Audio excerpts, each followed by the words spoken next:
Good morning, good evening, and good afternoon, and welcome to my podcast, The Business Fairy. My name is Olivia, and today with me I have my very good friend Nina Sackprasith from Vivre Wellness, and we met at a retreat a little while ago, and we've been very good friends ever since, and I'm so glad to have you here. Thank you so much, Olivia. It's such a delight to be here. I'm very excited about it and being on your podcast. I'm excited too. So let's get straight into it. Can you tell me a little bit about your background and what made you want to start a business? So, my background, I was actually studying business back in university. Needless to say, I was not passionate about it. I actually spent the first 2 years skipping classes, not being very invested in my studies until my actual fourth year. My Really? last 2 years, yeah. Oh no. Because I knew intrinsically that I wanted to help people, but I had no idea how. So I was a passionate-less person. I didn't have purpose in my life. And it wasn't until I joined a student youth-led organization called ISEC. Mm-hmm. And then I learned about social entrepreneurship and entrepreneurship. Then I found out that you can use business to actually help save the world and help people. And then from there, my purpose was born. Perfect. Yeah. And you are quite the entrepreneur. You know, you are doing so many things these days. I see you doing artwork. I see you doing therapies. I see you doing breath work. I see you doing sponsorships as well for other people. And you're doing so many amazing things. How do you have the energy to do everything that you want to do? The energy, I think a lot of what I do comes very much from my heart. So when it comes aligned with what I love and my passions, it feels natural, it feels easy. I don't push where I can't feel myself being like in terms of investing my heart in. But because I love art, I love dance, I love helping people, I'm passionate about different areas.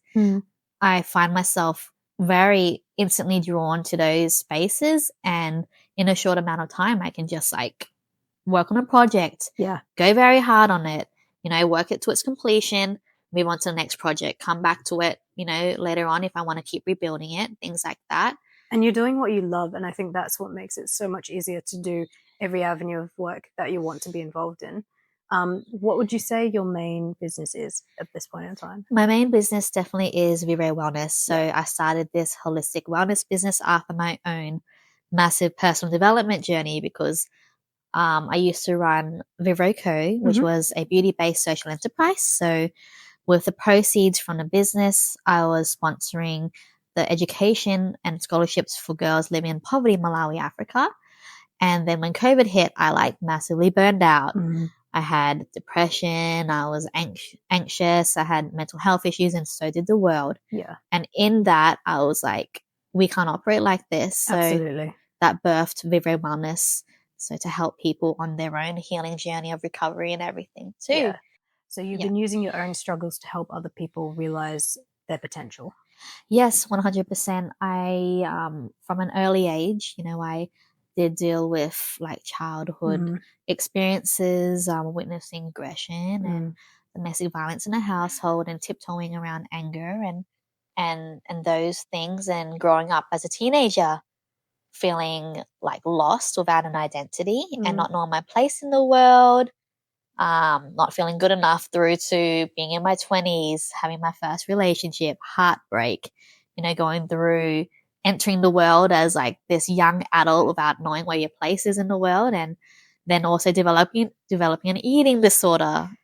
So all of these things since I was a kid, and it did compound into my adult relationships.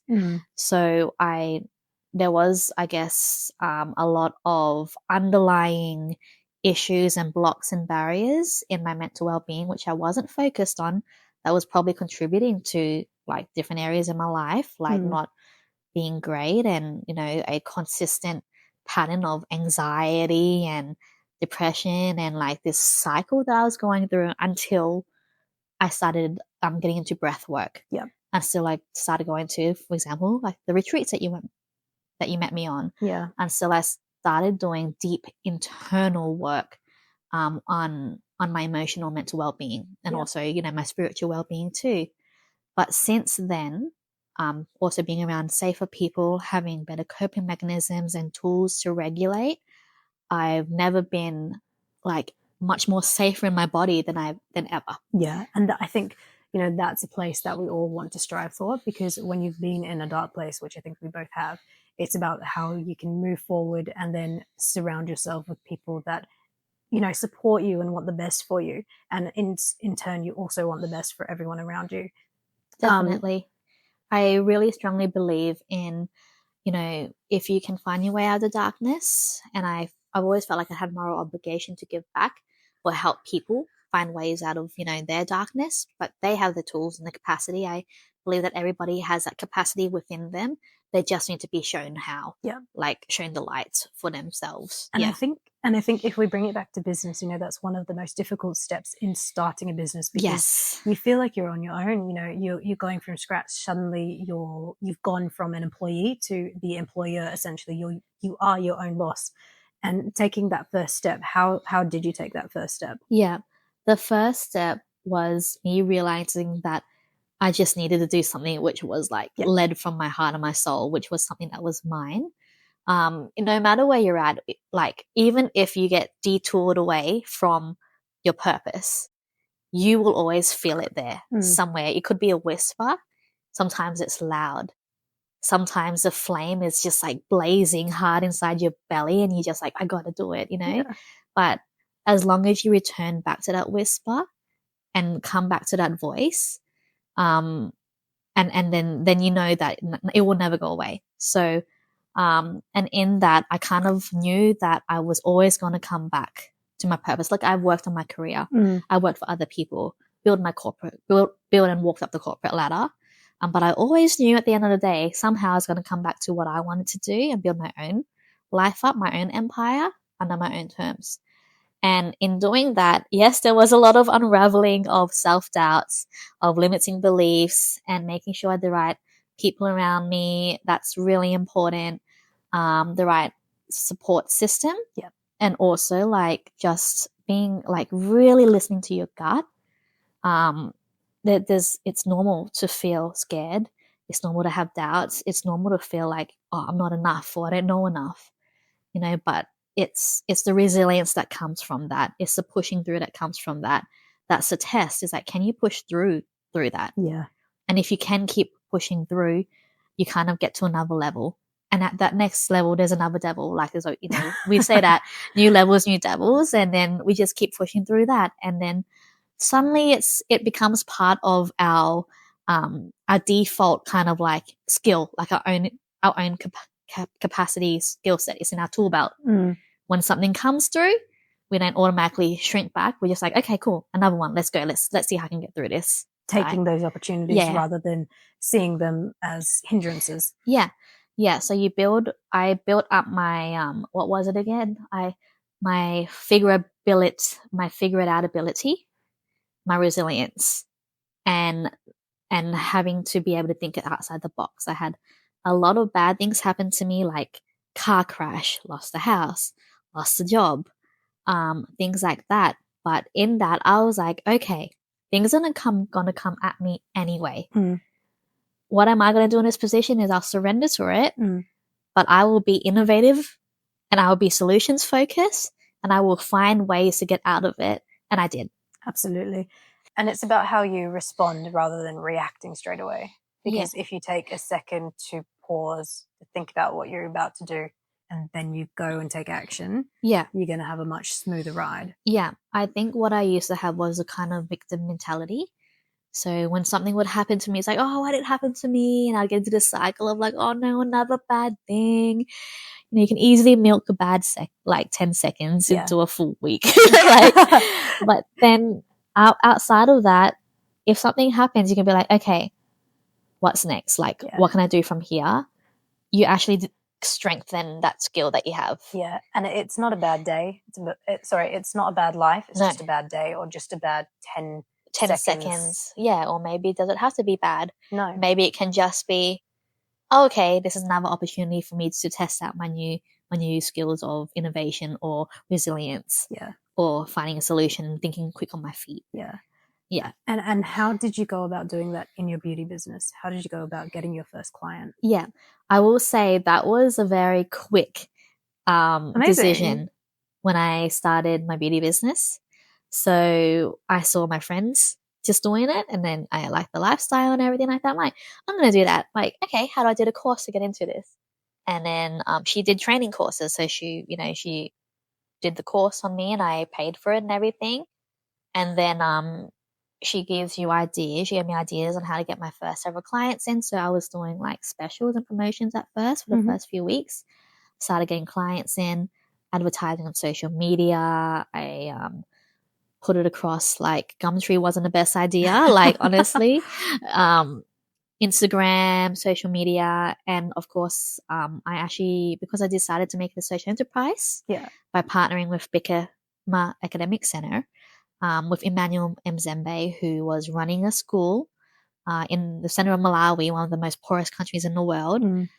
He was providing free tuition to kids in poverty. So we banded together, built this girl scholarship program. And within my first 3 months of starting that business and our work together, our partnership, we were like, let's sponsor 40 girls into school. We ended up getting 23, Amazing. I love that. So I think with having that heart-led initiative alongside it, people just wanted to help. Yeah.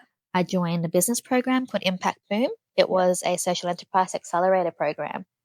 And they helped me build up my business with business skill, like marketing, mentoring skills. And we did a big pitch event at the end of it, where there was academia, people from government, the deputy mayor, things like that. And so that got the publicity out front a lot more too. So people were just becoming more drawn to the work that I was doing from different areas. Brand awareness. Yeah. And you're doing some of that work now. You've just reignited Tiyende, the Women's Collective. Yes, I have. I've just reignited Tiyende Women's Collective after COVID. And we had a big look at what we were doing. So Emmanuel did too. And when we were actually doing the work with the Girl Scholarship Program, I was looking into the roots of why these children were in poverty.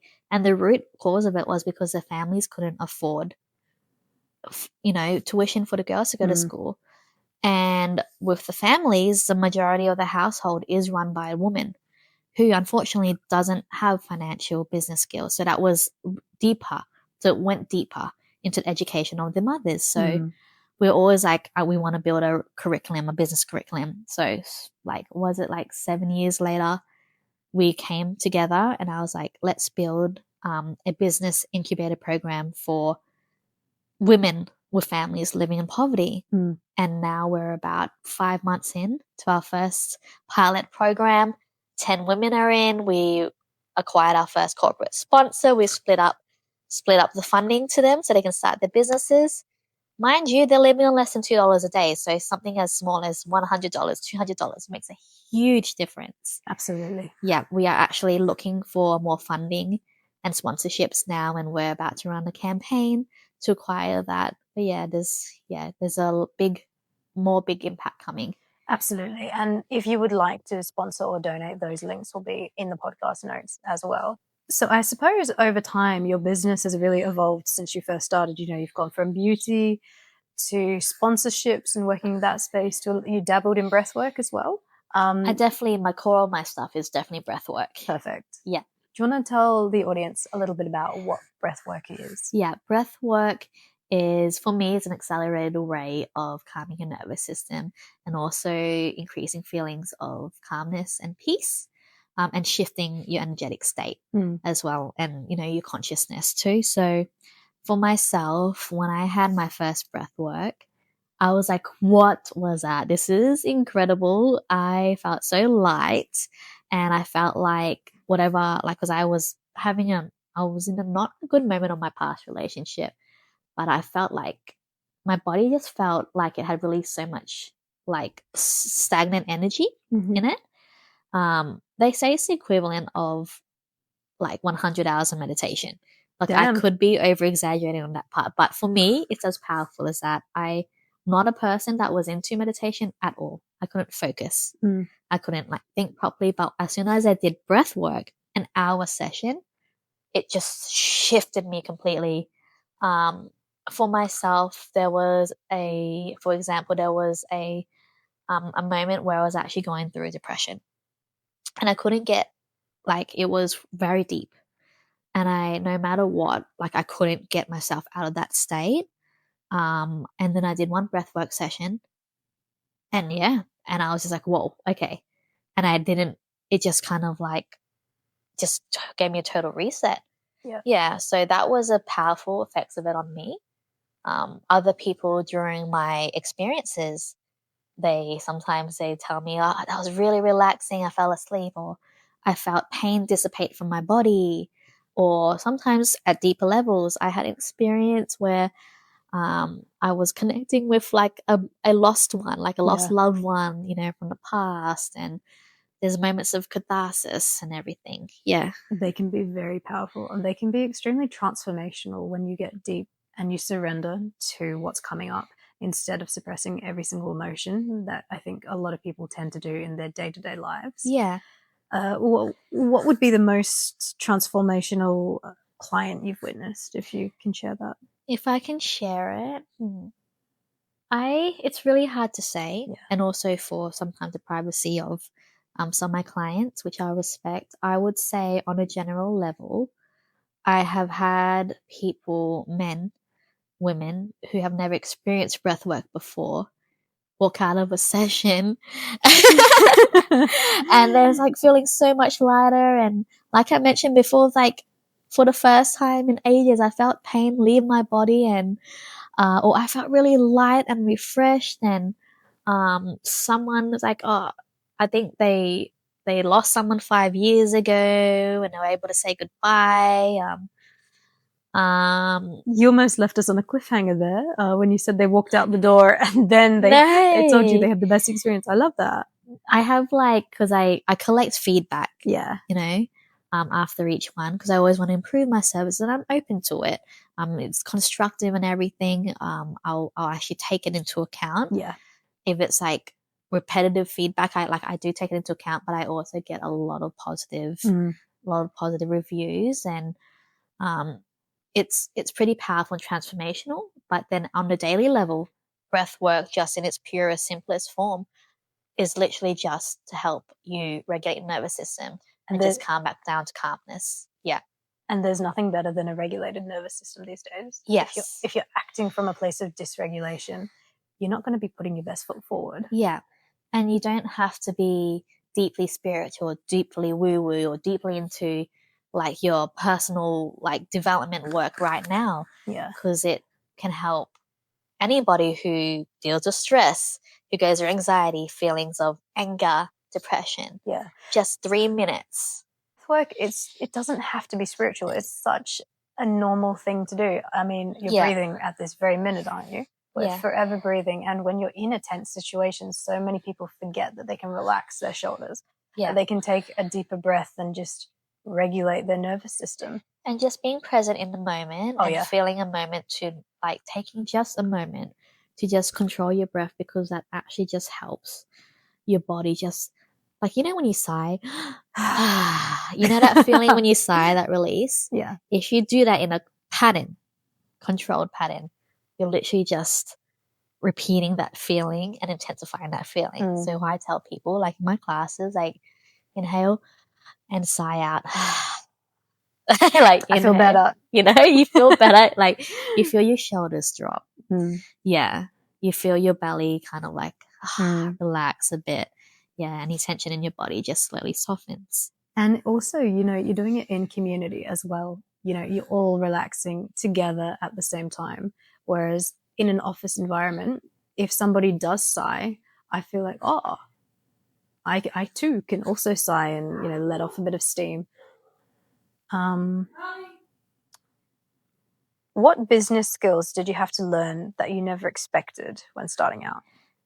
My figure it out ability. Yep. My resilience. Yep. Ability to think outside the box. Yep. And definitely being able to clear the noise of other like limiting beliefs, doubts, especially my own. Yeah. So that's like, it doesn't like, for me, it's like, yes, you need this, you need that, like marketing, this and that. But literally at the core of it all it's your own capacity and your own skill set to be fast thinking, to respond quickly when there's challenges, and to just be like a go-getter. Yeah. And take action. You have to be. It's your mindset. Yeah. Your mindset is your like number one strength that nobody can take away from you. And what do you do when those limiting beliefs come up for yourself? Yeah, I you know, because I am a holistic therapist, I speak about this in therapy, which is healthy, by the way. Everybody should go to therapy. Preach. I recognize it for what it is, and for me, it's like, okay, I can see what you're doing. It's like you're kind of trying to protect me, but also, and it's also a test to see how much I believe in myself. Yeah. So when it comes up, I'm like, you know what? I recognize that you're there and you will always be there. Sometimes it'll be small, like you'll be a small voice. Sometimes your voice will be loud, but I lean back into finding myself like I am good enough because I've done this and this. I am worthy of this space. I recognize myself as having value.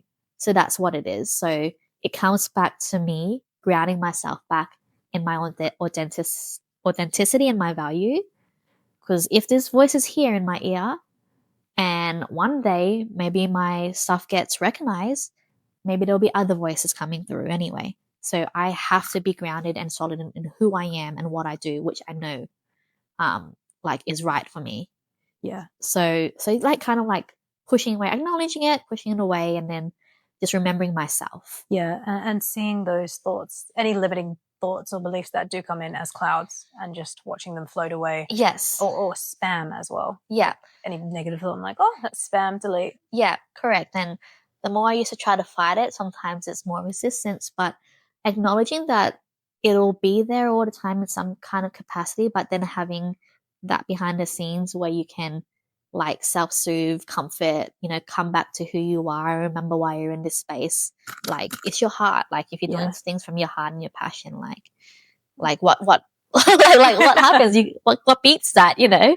Yeah. Yeah. March to the beat of your own drum. Yeah. And follow your passions. Definitely. Is what I'm hearing. Definitely. Would you say a mentor or a coach helped you find those passions? Definitely. I mean, there were times when I first started off and those were very loud voices.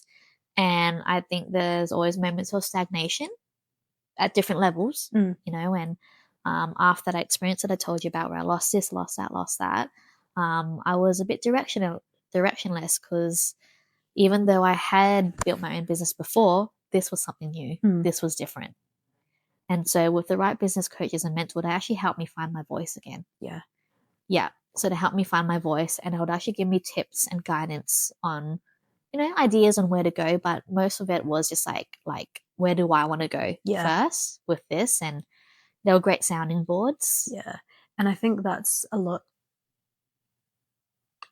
And I think that's what a lot of people need, someone to sound ideas back and forth off, you know, get in those spaces because you are the average of the 5 people that you'll spend the most time around. Yeah. And that includes, you know, who you're living with, who are your friends, who's your family, who are your colleagues, particularly, because we spend so much time of our lives working. So you really want to be doing something that you love. But would you say... There was something else that I wanted to say that I wanted to share from my mentors. Okay. So what would be the best thing that you've learned from your mentors, if you'd like to share? The best thing that I learned, which actually helped create a shift in me, because I was at a certain point where I was comparing myself, of course, to other people, right? I was comparing myself to my friends who were also running businesses, but they're running different types of businesses. I was comparing to someone who was at a different rat race. And there's several things that they told me. One of them was like, Nina, you're not even on the same marathon. Like you're not even on the same race. So like, for example, she's like, you know, my partner does like, I don't know, was it like a 20K run and I did, or like a 50K run and I did a 15K run. So we're not even in the same race. No. And then she was like, do you want to be where they are? Do you want to do what they do? I'm like, no, not really. So like, why are you comparing? And then there was another one. I was expecting so much so soon. Like, why am I not here yet? And then my mentor was like, Nina, you can't plant a seed and expect a tree to grow the next day. And I was like, you are right. I have to just keep planting multiple seeds everywhere, a foundation, and nurture it. Yeah. And he's like, did you see them go from a seed to a tree? I'm like, no, actually I saw them do this, try to figure out what they want to do, study this course, get a part-time job, slowly build the thing, enter this, and then 3 years later, they're running the business. Like, exactly. I'm like, you are absolutely right. Yeah. So all I'm doing now is just planting seeds. And another one is Nina's light shines the brightest. Ooh, I like that. Marketing, the big elephant in the room. I think every man and his dog is really, really trying to get out there and do some marketing, and it can be tricky. You know, even working in the space, it can be tricky. Would you say that social media plays a big role in how you find your clients, or would you be more to go word of mouth? Yeah, I think both, to be honest. Social media, most definitely, because when I use it naturally in my everyday life, so I lean into what already feels natural to me, and if I can, you know, fit it into my normal behaviors easier. Yeah. I'm always on Instagram, for example. I'll, you know, do my marketing on Instagram, and link in the comments below. Yeah, and Facebook as well. You know, I have a whole community there on Facebook. Plus, a lot of my people that I collaborate with and work with, they are also using those platforms. So I do find it easier to share their work and tag them in, which is what I love. I love the power of collective collaboration. Community. And community, Community building. Community building, all of that. And I find that's the best place to do it. Word of mouth, most definitely. I would, if I could rely only on word of mouth, just, you know, for purely being awesome and me and the value that I bring. And it's so authentic. Yeah. Because you've actually had an experience with that person. You know what they're going to be like. And you can get a testimonial or a review from that way. Yeah, I have. Yeah, definitely. And I have actually gotten, you know, work from word of mouth and people who've brought their friends or their mothers or their sisters, and their partners, things like that, which is so beautiful. And people who have brought me other clients, in terms of like other organizations wanting to work with me or collaborate with me, and it's beautiful because I think it's just a collective sharing of the same purpose. Absolutely. And a collective sharing of your purpose as well for your business. Yeah. What's one thing you wish you known when you started out that would have made the journey way easier for you? I think the one thing that I wish I knew was that to trust myself and to really rely on building my own capacity and resilience. Yeah. I think, and being around the right people, like the right support. Yeah. I hear you. And like the ones who really believe in you, like, because there's gonna be moments where you have self-doubt, and you really need to have people who are able to lift you up when you have that.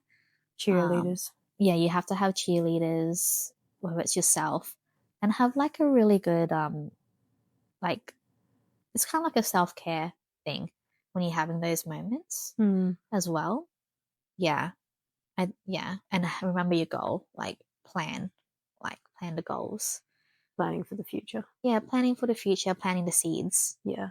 Yeah. And the tree won't grow the next day. The tree won't grow the next day, but keep building on the foundation and keep nurturing. And just because something hasn't worked yet doesn't mean that it won't. So just keep planting, just keep planting, just keep watering, just keep watering. Just keep going. Just keep swimming. Just keep swimming.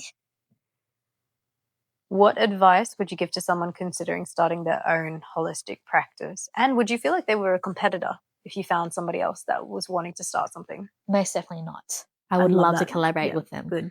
I don't see competition as competition. I see other people doing the similar thing or the same thing, as we're all collectively like wanting to impact other people in the world. And I don't ever feel threatened. Good. Yeah. Like that. I actually just lean into the power of collaboration if they want to. And that could be a new business opportunity as well. 100%. And I see, like, I always want to help people grow, you know, and if we're aligned in the same way, let's do it together. Like, that's how you spread what you want to do. Yeah. Yeah. And I think even that goes to our friendship. Like, over the years, it's had such a growth mindset. Yeah. Seeing where we've gone from 2 years ago when we met to now. Yeah. It's the transformations have definitely occurred. Yeah. And it's like there's a difference between the abundance mindset and the scarcity mindset, right? Yeah. And like sometimes we're in the scarce space, we're like hoarding ourselves and our energy and our work and what we want to do and our ideas, and that's a level of protectiveness. And you know, I understand that that's self-preservation, but how much of that is operating in a state of fear? Yes. And we need to move from operating from a fear of the unknown and a fear mindset to more of, I can do it. Let's uplift everyone around us. And I think, Australians in particular, we have a tall poppy syndrome. We don't like to talk about the things that we're doing in case it comes off as bragging or over self-confidence. But if you're talking about something that's true to you, it's just, it's natural. Yeah, exactly. And honestly, and I find that the more I do talk about what I love to do from my heart, and the right people who listen, I feel like they help me with the right connections and helping me grow what I want to do. And I have spoken to the right people who've done just that, just because I dared to speak, Yeah. And you also, you dared to take action. Dared to take action and on starting something, a new venture, and Yeah. going down that route. And what's your biggest goal in the next 3 years for your business? My biggest goal in the next 3 years is to really have my programs like just full-fledged running, seamless, easy. Yes. Impacting the communities. It would be amazing to be working across other cities, to be working in youth entrepreneurship, to well-being programs across schools, corporate networks, to groups, of women and men, through different sectors, and just to be doing things which are like all me, like things that I love, like art, and then there's breathwork, and there's wellness, and there's entrepreneurship. Yeah. And to have a whole ecosystem of Nina. My mentor was like, you are building an ecosystem of Nina, like you're building your own empire. I'm like, yes, I am building everything around who I am. Yes, correct. Girl, you were going to have such a big community that you were going to create with all of this. Yeah. And everyone is behind you. And I want to bring people with me. Yeah. And it's not coming from a place of like needing to be like high up there or thing. Is I genuinely really want people to just heal or succeed and to thrive in wherever they want to go. And to bring more joy into the world. And to bring more joy into the world, which is what I'm about, bringing joy. Yeah. Yeah. Well, thank you so much for sharing your journey today. Yeah. It was great to collaborate with you and learn more about what you're actually doing in your business and all the different avenues that you're working towards, and also the new areas that you want to move into. It's quite inspiring. We'll have to do a part 2 sometime. Oh, thank you so much, Olivia. Thank you. Thanks. Bye. Bye.